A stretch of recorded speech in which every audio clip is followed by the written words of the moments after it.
ओम नमः शिवाय, हर हर महादेव। दोस्तों, जैसा कि आप सभी लोग जानते हैं कि 31 मार्च 2026 यानी मंगलवार को पड़ रही है चैत्र मास की शुक्ल पक्ष त्रयोदशी तिथि।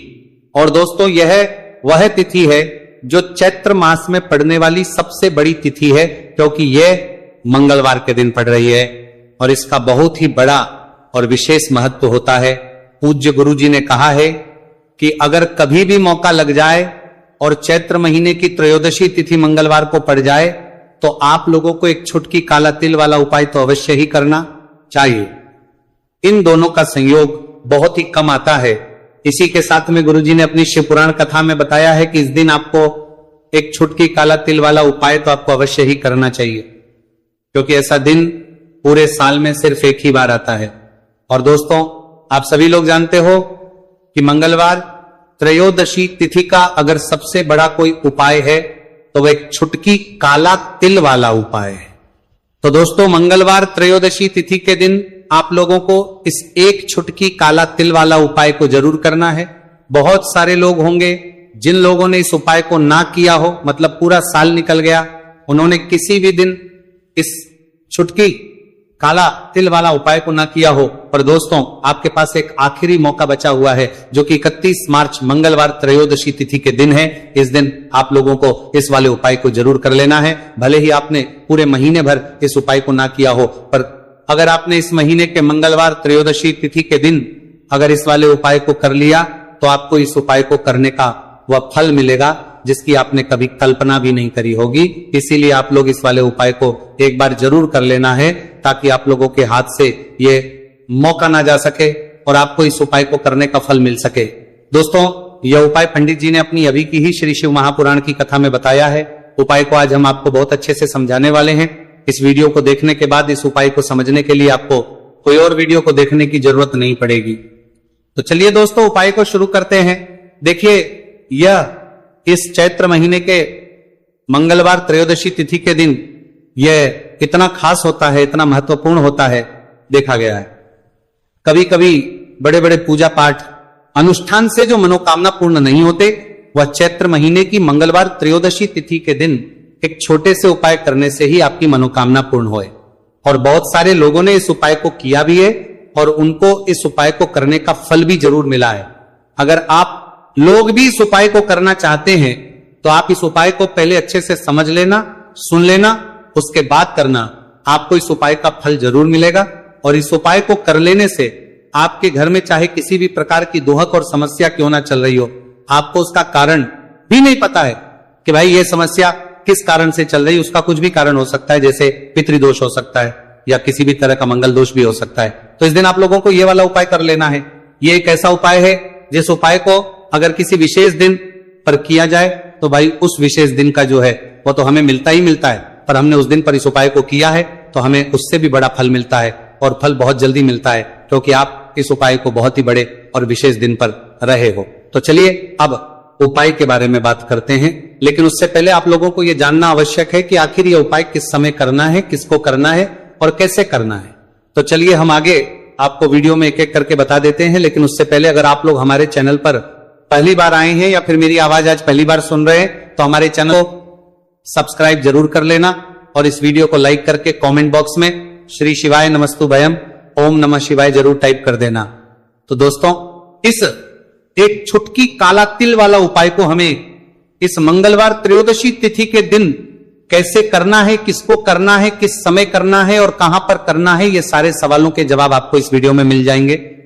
और जो ये वीडियो देखेगा भाई, उसको एक छुटकी काला तिल वाला उपाय जरूर करना चाहिए, क्योंकि इस दिन काला तिल का भी बहुत ही बड़ा और विशेष महत्व होता है। और बात आ जाए एक छुटकी काला तिल वाला उपाय की, तो ये सोने पे सुहागा वाली बात हो जाती है और ये एक बहुत ही बड़ा उपाय हो जाता है इस मंगलवार त्रयोदशी तिथि का। तो अब दोस्तों, इस एक छुटकी काला तिल वाला उपाय को आखिर करना किसको है, सबसे पहले हम लोग वो बात जान लेते हैं। तो देखो, घर की जो बड़ी माताएं बहनें होती हैं, उन माताओं बहनों में से कोई भी एक बड़ी माता बहन इस वाले उपाय को कर सकती है। और दोस्तों, अगर आप तो अपने घर में से सभी सदस्यों को भी इस उपाय को करवा सकते हैं। अगर किसी व्यक्ति की खुद की कोई मनोकामना है, खुद की कोई दुख और परेशानी है, जो कि वो अपने लिए ही करना चाहता है इस वाले उपाय को, तो वो खुद अपने लिए भी कर सकता है। बाकी अगर कोई घर में से ऐसा है जो कि अपने पूरे घर परिवार की सुख और शांति के लिए या वाला उपाय करना चाहता है, तो भाई वो भी कर सकता है, उसमें भी कोई दिक्कत वाली बात नहीं है। कहने का मतलब है कि इस उपाय को हर एक सदस्य भी कर सकता है और पूरे घर परिवार के सदस्य के लिए घर की बड़ी माताओं बहनों में से कोई एक माता बहन भी कर सकती है।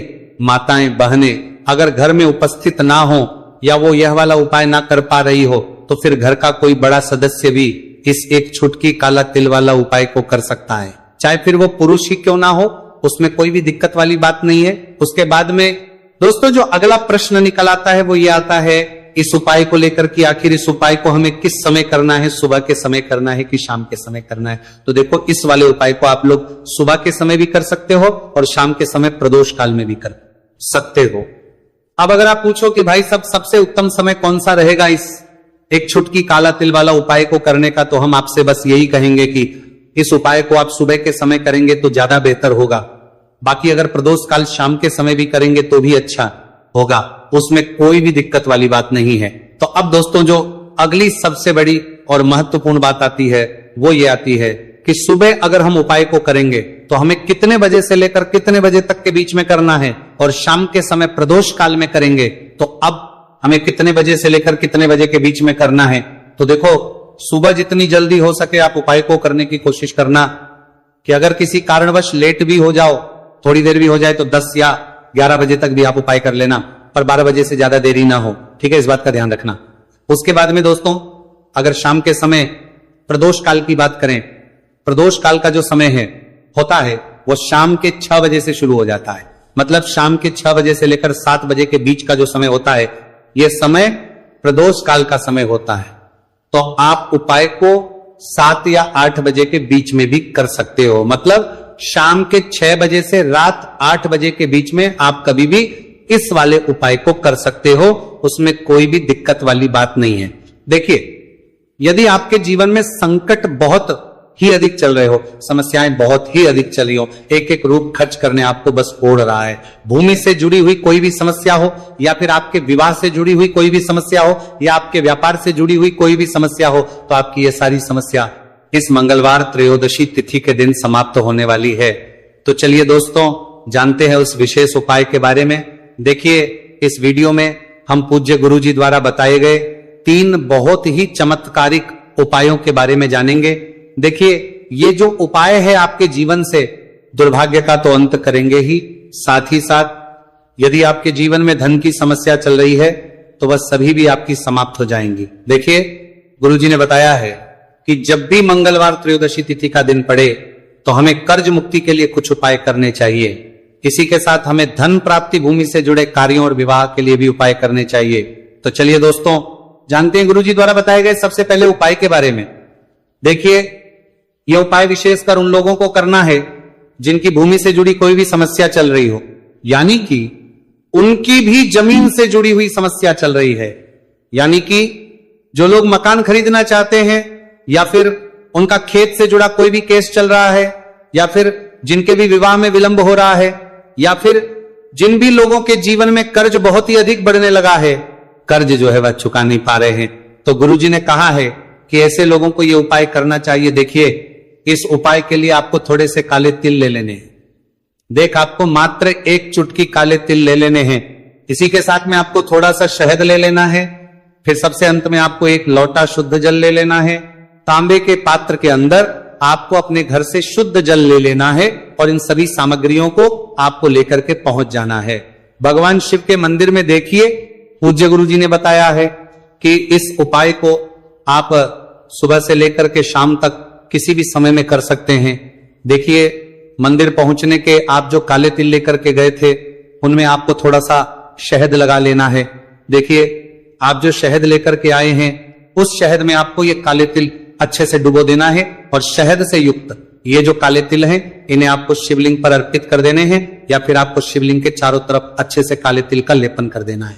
पूज्य गुरु जी ने बताया है कि लेपन करते समय यदि आपके जीवन में कर्ज से जुड़ी समस्याएं चल रही हैं, लेपन करते समय आपको आर्यन मुक्तेश्वर महादेव का स्मरण करना है या फिर आपके जीवन में विवाह से संबंधित या फिर जमीन से संबंधित कोई भी समस्या चल रही है तो फिर आपको मंगलेश्वर महादेव का स्मरण करना है। इसके बाद जो आप जल लेकर के आए हैं उसे आपको धीरे धीरे शिवलिंग पर अर्पित कर देना है तथा आपको लगातार शिव महापुराण के मूल मंत्र श्री शिवाय नमस्तुभयम इस मंत्र का जाप करते रहना है। पूज्य गुरु जी ने बताया है कि सिर्फ एक मंगलवार त्रयोदशी तिथि ये उपाय करके देखना और आप स्वयं देखेंगे कि 2 से 3 महीने के अंदर आपके जीवन से जुड़ी हुई जो भी समस्याएं हैं बस सभी समस्या बहुत ही जल्द महादेव की कृपा से दूर होने लगेगी। तो दोस्तों इस प्रकार से आपको यह पहला उपाय ना है। अब हम जानते हैं दूसरे विशेष उपाय के बारे में। देखिए इस उपाय के लिए आपको एक प्यारी सी बेलपत्र ले लेनी है। इसी के साथ में एक लोटा शुद्ध जल लेना है तांबे के पात्र के अंदर और इसी के साथ में आपको थोड़ा सा शहद ले लेना है। देखिए मंगलवार का दिन है और मंगलवार त्रयोदशी तिथि के दिन यदि हम शहद का उपाय करते हैं तो इससे महादेव हमसे बहुत ही अधिक प्रसन्न होकर के हमारी मनोकामना को परिपूर्ण करते हैं। देखिए दोस्तों यदि आपको बेलपत्र नहीं मिल पाती है तो आप भगवान शिव के शिवलिंग पर जो बेलपत्र छड़ी हुई होती है उसे शुद्ध जल से धो करके उसका उपयोग कर सकते हैं। तो इन सभी सामग्रियों को आपको भगवान शिव के मंदिर में लेकर के पहुंच जाना है। गुरुजी ने कहा है कि इस उपाय को भी आप सुबह से लेकर के शाम तक किसी भी समय में कर सकते हैं। देखिए मंदिर पहुंचने के बाद आपके पास जो एक बेलपत्र है और बेलपत्र की जो सबसे बड़ी वाली पत्ती होती है और उसकी जो चिकनी साइड होती है उस पर आपको अच्छे से शहद का लेपन कर देना है। यानी कि बेलपत्र की बड़ी वाली पत्ती पर पूरी ही पत्ती पर अच्छे से शहद कर देना है, लगा देना है। अब देखिए ये जो बेलपत्र है इसे आपको अपने सीधे हाथ की हथेली पर रखना है और आपके जो भी कार्य अटक रहे, देखिए बहुत से लोग ऐसे होते हैं जो अपने नौकरी को प्राप्त करने के लिए सालों से तैयारी करते हैं लेकिन उनको नौकरी नहीं प्राप्त हो पाती है। बहुत से ऐसे लोग होते हैं जो बहुत ही मेहनत करते हैं, धन भक्ति के लिए बहुत अधिक प्रयास करते हैं लेकिन फिर भी उनको धन प्राप्त नहीं हो पाता है। तो गुरुजी ने बताया है उपाय के लिए आपको एक प्यारी सी बेलपत्र ले लेनी है। इसी के साथ में एक लोटा शुद्ध जल लेना है तांबे के पात्र के अंदर और इसी के साथ में आपको थोड़ा सा शहद ले लेना है। देखिए मंगलवार का दिन है और मंगलवार शीतला सप्तमी के दिन यदि हम शहद का उपाय करते हैं तो इससे महादेव हमसे बहुत ही अधिक प्रसन्न होकर के हमारी मनोकामना को परिपूर्ण करते हैं। देखिए दोस्तों यदि आपको बेलपत्र नहीं मिल पाती है तो आप भगवान शिव के शिवलिंग पर जो बेलपत्र छड़ी हुई होती है उसे शुद्ध जल से धो करके उसका उपयोग कर सकते हैं। तो इन सभी सामग्रियों को आपको भगवान शिव के मंदिर में लेकर के पहुंच जाना है। गुरुजी ने कहा है कि इस उपाय को भी आप सुबह से लेकर के शाम तक किसी भी समय में कर सकते हैं। देखिए मंदिर पहुंचने के बाद आपके पास जो एक बेलपत्र है और बेलपत्र की जो सबसे बड़ी वाली पत्ती होती है और उसकी जो चिकनी साइड होती है उस पर आपको अच्छे से शहद का लेपन कर देना है। यानी कि बेलपत्र की बड़ी वाली पत्ती पर पूरी ही पत्ती पर अच्छे से शहद लगा देना है। अब देखिए ये जो बेलपत्र है इसे आपको अपने सीधे हाथ की हथेली पर रखना है और आपके जो भी कार्य अटक रहे हैं, देखिए बहुत से लोग ऐसे होते हैं जो अपने नौकरी को प्राप्त करने के लिए सालों से तैयारी करते हैं लेकिन उनको नौकरी नहीं प्राप्त हो पाती है। बहुत से ऐसे लोग होते हैं जो बहुत ही मेहनत करते हैं, धन भक्ति के लिए बहुत अधिक प्रयास करते हैं लेकिन फिर भी उनको धन प्राप्त नहीं हो पाता है। तो गुरुजी ने बताया है कि जब भी आपको अपने कार्यों में सफलता ना मिले तो फिर आपको मंगलवार के दिन इस उपाय को अवश्य करना चाहिए। देखिए अब आपको जिस भी कार्य में सफलता प्राप्ति करनी है उस कार्य को सफल बनाने के लिए आपको महादेव से प्रार्थना कर लेनी है और फिर ये जो एक बेलपत्र है इसे आपको भगवान शिव के शिवलिंग पर अर्पित कर देनी है। देखिए बेलपत्र की चिकनी साइड जिस पर आपने शहद लगाए हैं वह शिवलिंग से स्पर्श रहेगी और इसकी जो डंडी है वह आपको जलाधारी की ओर रखनी है। इस प्रकार से आपको यह बेलपत्र अर्पित कर देनी है। अब देखिए आप जो एक लोटा जल लेकर के आए हैं उसे आपको भगवान शिव के शिवलिंग पर धीरे धीरे अर्पित कर देना है। श्री शिवाय नमस्तु भयम इस मंत्र का जाप करते हुए देखिए जैसे ही यह जल शिवलिंग से होकर के जलाधारी की ओर बह करके आएगा तो इसे आपको थोड़ा सा अपने सीधे हाथ की हथेली में झेल लेना है। इस जल को आपको अपनी दोनों आंखों पर लगा लेना है और इस जल का थोड़ा सा छिड़काव आपको अपने शरीर पर कर लेना है। पूज्य गुरु जी ने बताया है कि जब भी हम मंगलवार के दिन शहद वाली बेलपत्र शिवलिंग पर अर्पित करते हैं तो इससे हमें महादेव हर कार्य में सफलता प्राप्त करवाते हैं। यदि हमें अपनी मेहनत करने के बावजूद भी पर्याप्त मात्रा में सफलता नहीं मिल पा रही है तो गुरुजी ने कहा है कि आपको मंगलवार चमत्कारिक उपाय अवश्य ही कर लेना है। अब दोस्तों हम जान लेते हैं गुरुजी द्वारा बताए गए तीसरे विशेष उपाय के बारे में। देखिए, इस उपाय के लिए भी आपको मात्र एक लोटा शुद्ध जल ले लेना है तांबे के पात्र के अंदर। फिर इसी के साथ में आपको एक प्यारी सी बेलपत्र ले लेनी है। बेलपत्र आपको ध्यान रखना है कि कैसे भी कटी हुई खंडित नहीं होनी चाहिए। अब देखिए, मात्र 2 सामग्री लेकर आपको भगवान शिव के मंदिर में पहुंच जाना है। पूज्य गुरुजी ने बताया है कि यह उपाय विशेषकर उन लोगों को करना है जिनकी कोई भी विशेष मनोकामनाएं जो कई दिनों से परिपूर्ण नहीं हो पा रही है, चाहे वह विवाह से संबंधित हो, नौकरी से संबंधित हो, व्यापार से संबंधित हो, चाहे किसी भी प्रकार की मनोकामना है जो परिपूर्ण नहीं हो पा रही है, तो उसके लिए आपको यह उपाय करना है। देखिए, इस उपाय को भी आप सुबह से कि शाम तक किसी भी समय में कर सकते हैं। देखिए, मंदिर पहुंचने के बाद सबसे पहले तो आप बेलपत्र लेकर के आए हैं, उसे आपको अपने सीधे हाथ की हथेली पर रखना है और आपको महादेव से प्रार्थना करनी है कि हे मेरे महादेव, मेरी ये जो मनोकामनाएं बहुत दिनों से अधूरी है, मैंने कई प्रकार के उपाय कर लिए हैं, कई प्रकार के व्रत कर लिए हैं, लेकिन अभी तक मेरी मनोकामना परिपूर्ण नहीं हो पाई है, तो उस मनोकामना को परिपूर्ण करने के लिए प्रार्थना करनी है और यह एक बेलपत्र आपको शिवलिंग पर अर्पित कर देनी है। देखिए, बेलपत्र की जो चिकनी साइड है वह शिवलिंग से स्पर्श रहेगी और इसकी जो है वो आपको जलाधारी की ओर रखनी है। इस प्रकार से आपको ये बेलपत्र अर्पित कर देनी है, इसी प्रकार से आपको ये बेलपत्र अर्पित करनी है। अब देखिए, आप जो एक लोटा शुद्ध जल लेकर के आए हैं, इसे आपको धीरे धीरे शिवलिंग पर अर्पित कर देना है। इस मंत्र का जाप करते हुए, देखिए, जल अर्पित करते हुए आपको कम से कम 11 बार श्री शिवाय नमस्तु भयम या फिर ओम नमः शिवाय इस मंत्र का जाप कर लेना है। पूज्य गुरुजी ने बताया है दूसरे विशेष उपाय के बारे में। देखिए, इस उपाय के लिए आपको एक प्यारी सी बेलपत्र ले लेनी है, इसी के साथ में एक लोटा शुद्ध जल लेना है तांबे के पात्र के अंदर, और इसी के साथ में आपको थोड़ा सा शहद ले लेना है। देखिए, मंगलवार का दिन है और मंगलवार यदि हम शहद का उपाय करते हैं तो इससे महादेव हमसे बहुत ही अधिक प्रसन्न होकर के हमारी मनोकामना को परिपूर्ण करते हैं। देखिए दोस्तों, यदि आपको बेलपत्र नहीं मिल पाती है तो आप भगवान शिव के शिवलिंग पर जो बेलपत्र छड़ी हुई होती है उसे शुद्ध जल से धो करके उसका उपयोग कर सकते हैं। तो इन सभी सामग्रियों को आपको भगवान शिव के मंदिर में लेकर के पहुंच जाना है। गुरुजी ने कहा है कि इस उपाय को भी आप सुबह से लेकर के शाम तक किसी भी समय में कर सकते हैं। देखिए, मंदिर पहुंचने के बाद आपके पास जो एक बेलपत्र है और बेलपत्र की जो सबसे बड़ी वाली पत्ती होती है और उसकी जो चिकनी साइड होती है उस पर आपको अच्छे से शहद का लेपन कर देना है। यानी कि बेलपत्र की बड़ी वाली पत्ती पर, पूरी ही पत्ती पर अच्छे से शहद लगा देना है। अब देखिए, ये जो बेलपत्र है इसे आपको अपने सीधे हाथ की हथेली पर रखना है और आपके जो भी कार्य अटक रहे हैं, देखिए बहुत से लोग ऐसे होते हैं जो अपने नौकरी को प्राप्त करने के लिए सालों से तैयारी करते हैं लेकिन उनको नौकरी नहीं प्राप्त हो पाती है।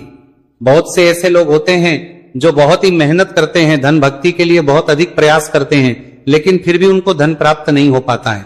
तो गुरुजी ने बताया है कि जब भी आपको अपने कार्यों में सफलता ना मिले तो फिर आपको मंगलवार के दिन इस उपाय को अवश्य करना चाहिए। देखिए, अब आपको जिस भी कार्य में सफलता प्राप्ति करनी है उस कार्य को सफल बनाने के लिए आपको महादेव से प्रार्थना कर लेनी है और फिर ये जो एक बेलपत्र है इसे आपको भगवान शिव के शिवलिंग पर अर्पित कर देनी है। देखिए, बेलपत्र की चिकनी साइड जिस पर आपने शहद लगाए हैं वह शिवलिंग से स्पर्श रहेगी और इसकी जो डंडी है वह आपको जलाधारी की ओर रखनी है।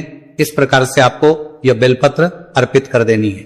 अब देखिए, आप जो एक लोटा जल लेकर के आए हैं उसे आपको भगवान शिव के शिवलिंग पर धीरे धीरे अर्पित कर देना है। श्री शिवाय नमस्तु भयम इस मंत्र का जाप करते हुए देखिए, जैसे ही यह जल शिवलिंग से होकर के जलाधारी की ओर बह करके आएगा तो इसे आपको थोड़ा सा अपने सीधे हाथ की हथेली में झेल लेना है। इस जल को आपको अपनी दोनों आंखों पर लगा लेना है और इस जल का थोड़ा सा छिड़काव आपको अपने शरीर पर कर लेना है। पूज्य गुरुजी ने बताया है कि जब भी हम मंगलवार के दिन शहद वाली बेलपत्र शिवलिंग पर अर्पित करते हैं तो इससे हमें महादेव हर कार्य में सफलता प्राप्त करवाते हैं।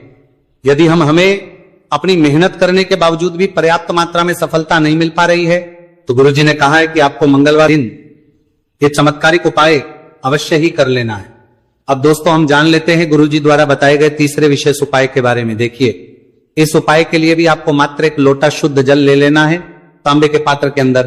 फिर इसी के साथ में आपको एक प्यारी सी बेलपत्र ले लेनी है। बेलपत्र आपको ध्यान रखना है कि कैसे भी कटी हुई खंडित नहीं होनी चाहिए। अब देखिए, मात्र 2 सामग्री लेकर आपको भगवान शिव के मंदिर में पहुंच जाना है। पूज्य गुरुजी ने बताया है कि यह उपाय विशेषकर उन लोगों को करना है जिनकी कोई भी विशेष मनोकामनाएं जो कई दिनों से परिपूर्ण नहीं हो पा रही है, चाहे वह विवाह से संबंधित हो, नौकरी से संबंधित हो, व्यापार से संबंधित हो, चाहे किसी भी प्रकार की मनोकामना है जो परिपूर्ण नहीं हो पा रही है, तो उसके लिए आपको यह उपाय करना है।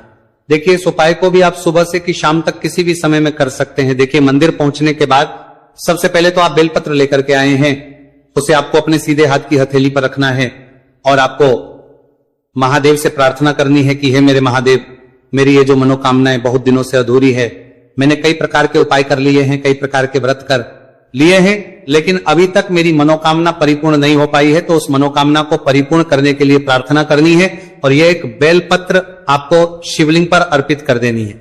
देखिए, बेलपत्र की जो चिकनी साइड है वह शिवलिंग से स्पर्श रहेगी और इसकी जो है वो आपको जलाधारी की ओर रखनी है। इस प्रकार से आपको ये बेलपत्र अर्पित कर देनी है, इसी प्रकार से आपको ये बेलपत्र अर्पित करनी है। अब देखिए, आप जो एक लोटा शुद्ध जल लेकर के आए हैं, इसे आपको धीरे धीरे शिवलिंग पर अर्पित कर देना है। इस मंत्र का जाप करते हुए, देखिए, जल अर्पित करते हुए आपको कम से कम 11 बार श्री शिवाय नमस्तु भयम या फिर ओम नमः शिवाय इस मंत्र का जाप कर लेना है।